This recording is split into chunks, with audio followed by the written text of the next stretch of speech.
Tanah Samawa, begitu orang-orang menyebut alam yang terkembang ini. Penduduknya yang disebut Tahu Samawa berdiam di kaki-kaki bukit dan pesisir-pesisir pantai. Tanah Samawa yang disebut Sumbawa kini merupakan suatu kabupaten dari Provinsi Nusa Tenggara Barat, Indonesia. Dahulu, Sumbawa merupakan sebuah negara berdaulat berbentuk kesultanan. Dalam payung besarnya, Sumbawa merupakan bagian dari Melayu. Masyarakatnya menggunakan berbagai atribut Melayu seperti gelar, senjata, atau pakaian. Sumbawa adalah Melayu, jadi walaupun secara keseluruhan orang melihatnya sebagai Bugis, tetapi sesungguhnya kita Melayu. Karena Islam masuk juga melalui perjalanan masyarakat Melayu. Gelarnya juga di sini datu.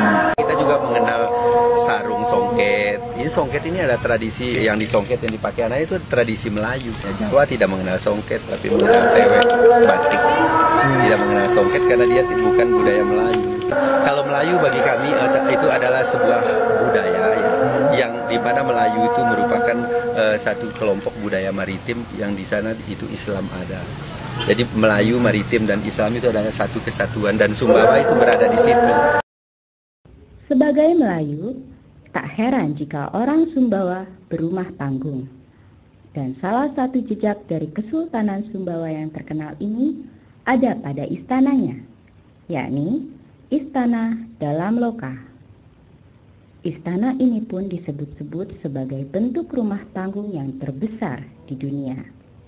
Istana Dalam Loka dibangun pada tahun 1885 oleh Sultan Muhammad Jalaluddin Shah III. Sejak masa pembangunannya, bangunan ini memiliki makna atas lahirnya suatu Sumbawa yang baru. Pada masa pemerintahan Sultan Muhammad Jalaluddin Shah III itu 2 tahun setelah beliau dinobat, istana ini diusulkan untuk istananya beliau itu diusulkan untuk direhab. Dibangunlah kemudian Istana Dalam Loka dengan tipikal bangunan catamaram seperti ini, dan catamaram beratap kembar 2. Itu dikerjakan selama 9 bulan 10 hari seusia bayi dalam kandungan karena dianggap sebagai satu era baru di dalam pemerintahan Kesultanan Sumbawa, era modern, karena saat itu memang Sumbawa menghadapi satu masa yang luar biasa ya, struktur pemerintahan semakin sempurna. Pada masa itu yang menjadi arsitek itu adalah salah seorang ulama besar dari Kaliwang yang sekarang menjadi ibu kota Kabupaten Sumbawa Barat, Bapak Imam Haji Hashim. Selain makna pembangunannya, istana ini mengandung konsepsi dasar yang menjadi nilai hidup masyarakat Tahu Samawa. Konsep itu merujuk pada bangunannya, ornamennya, dan artistiknya. Pada bangunannya, terdapat atap kembar dengan satu undakan atau tangga yang tidak simetris. Posisinya memang tidak persis berada di tengah. Ketidakseimbangan ini merujuk pada salah satu bagian dalam sholat, yakni gerakan jari saat tahiyatul. Orang sering bertanya mengapa tidak balance gitu, mengapa tidak seimbang. Nah, itu memiliki nilai filosofi. Itu sama dengan syahadat. Jadi kalau kita umat Islam itu bersalat ya, asyhadu alla ilaha illallah. Jadi tangan yang sebelah kiri kanan itu lebih lebar daripada sebelah kiri. Jadi tengah ini dianggap sebagai telunjuk. Jadi ketika kita mengucapkan asyhadu alla ilaha illallah ketika bersalat, nah itu maksud konsepsi bangunan. Mengapa demikian? Karena kesultanan itu sebenarnya adalah produk demokrasi Islam. Jadi setiap pemimpin maupun masyarakat yang dipimpin itu harus bisa menegakkan salat 5 waktu. Konsep kedua, yakni ornamen, merujuk pada sejumlah bagian istana. Seperti yang berada di pucuk ini, ia mengandung suatu perlambangan. Kalau dilihat dalam konsep seni rupa itu makhluk heraldis, makhluk perlambangan. Jadi Islam itu tidak membenarkan penggambaran manusia secara utuh, sehingga dia digambarkan lagi kepalanya manusia, badannya itu seperti burung, sedangkan pada bagian tubuhnya terdapat irisan sulur atau tumbuh-tumbuhan. mendapat pengaruh Hindu, sehingga orang tidak menemukan makhluk seperti itu. Nah, inilah yang disebut dengan makhluk perlambangan. Dalam seni rupa, dia memiliki karakteristik nilai yang sangat tinggi karena dia mampu melahirkan perlambangan. Masyarakat Sumbawa sendiri secara tradisi menyebut ini burak.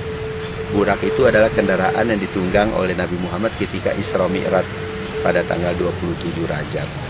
Nah, kalau yang di depan ini bentuknya seperti irisan kepala kerbau.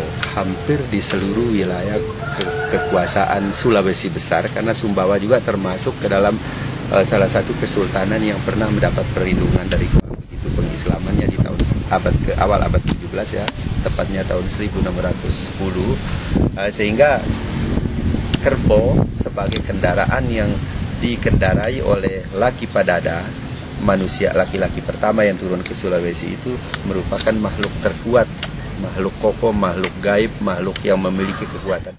Tak berhenti di situ, posisi istana dalam loka juga tak luput dari pemaknaan. Jika istana lain ada yang saling berhadapan dengan masjid, tidak demikian halnya dengan Sumbawa. Di sini, istana mengarah ke selatan.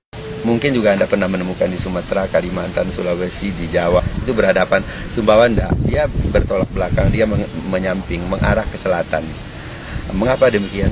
Yang pertama itu adalah nilai toleransi. Karena ketika berlangsung ibadah salat di masjid, tidak semua penghuni istana ini turun untuk melaksanakan ibadah salat sana, tapi tata pemerintahan, tata kekuasaan maupun kehidupannya sultan ataupun pemimpin ataupun pejabat istana tetap harus berlangsung dalam 1 kali 24 jam maksimal, sehingga ketika mereka tidak bisa melakukan salat ke masjid, maka arah selatan itu memberikan semacam batasan, pembatas toleransi, sehingga tidak terlalu kentara orang hiruk pikuk keluar turun naik istana.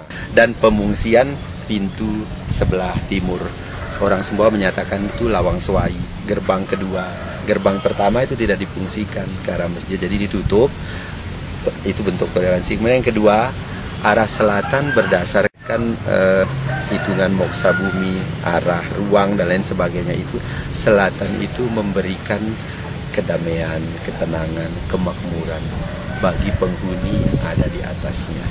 Tetapi tidak semua rumah diarahkan ke selatan. Kenapa? Karena tanahnya belum tentu juga memberikan makna yang sama.